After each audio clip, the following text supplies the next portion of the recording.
बोला बोला थावे वाली मैया की। माँ गायत्री रिकॉर्डिंग स्टूडियो।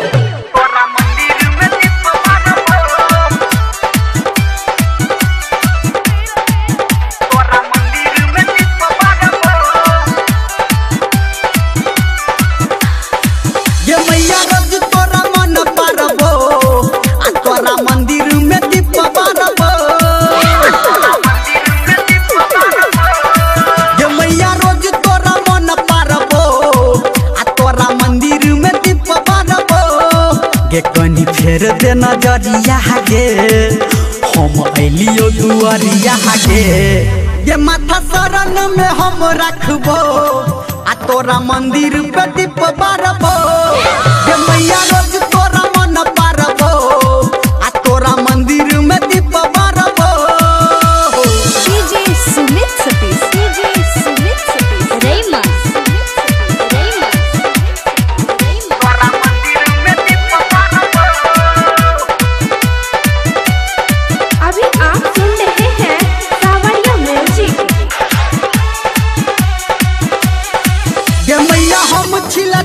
कले बिनती शिकार हम शरण में तोरा गे लियो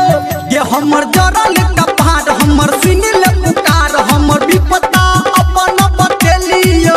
हमर विपदा अपन बतेलियो हमर विपदा अपन बतेलियो ये मैया हम छिला ठार कले बिनती शिकार हम शरण में तोरा गे लियो ये हमर जरल कपार तू सुनिल पुकार हम विपदा अपन बतेलियो गे तू तो सब कुछ जान ही छ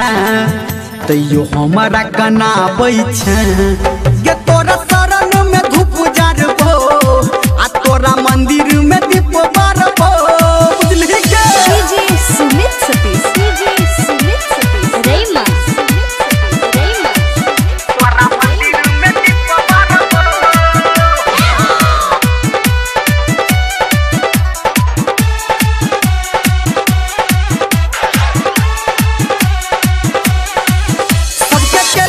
उधार कले हमरो दुल्हार अब तोहर ने मैया तू देरी ये धर्मेंद्र छोठार मैया तोहरा दुआर संजय गौतम के बुझ मजबूरी संजय गौतम के बुझ मजबूरी